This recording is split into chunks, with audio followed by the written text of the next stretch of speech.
Hello guys, ഞാൻ വീണ്ടും വന്നിട്ടുണ്ട്. ഞാൻ നേരത്തെ ഉച്ചയ്ക്കൊരു വീഡിയോയിൽ പപ്പട ചമ്മന്തിയുടെ റെസിപ്പി കാണിക്കാമെന്ന് പറഞ്ഞിട്ടുണ്ടായിരുന്നു. നിങ്ങൾക്ക് എല്ലാവർക്കും അറിയാൻ തോന്നുന്നുണ്ട്.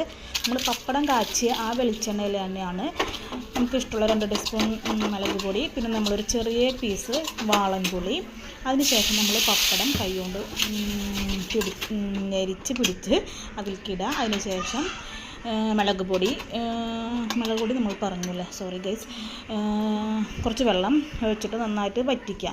കുറച്ച് ക്വാണ്ടിറ്റി ഞാൻ ഇപ്പോൾ ഉണ്ടാക്കുന്നുള്ളൂ. അതിനുശേഷം പപ്പടത്തിൽ ഉപ്പുണ്ടാവും. അപ്പോൾ നമ്മൾ ഉപ്പ് നോക്കിയിട്ട് ഉപ്പ് ഇട്ടാൽ മതി. അപ്പോൾ അത് വറ്റി വന്നിട്ട് ഞാൻ നേരത്തെ ഉച്ചയ്ക്ക് ഒരു വട്ടം ചോറുണ്ടതാണ് ഗൈസ്. വീണ്ടും ഇത് കണ്ടപ്പോൾ വീണ്ടും ചോറ് തിന്നുകയാണ്. വീഡിയോ ഇഷ്ടമായെങ്കിൽ എല്ലാവരും ലൈക്ക് അടിക്കുക. നിങ്ങളതേപോലെ പപ്പട ചമ്മന്തി ഉണ്ടാക്കിയിട്ടുണ്ടോ? അറിയാത്തവർ ഉണ്ടാക്കിയിട്ട് അഭിപ്രായം പറയണം.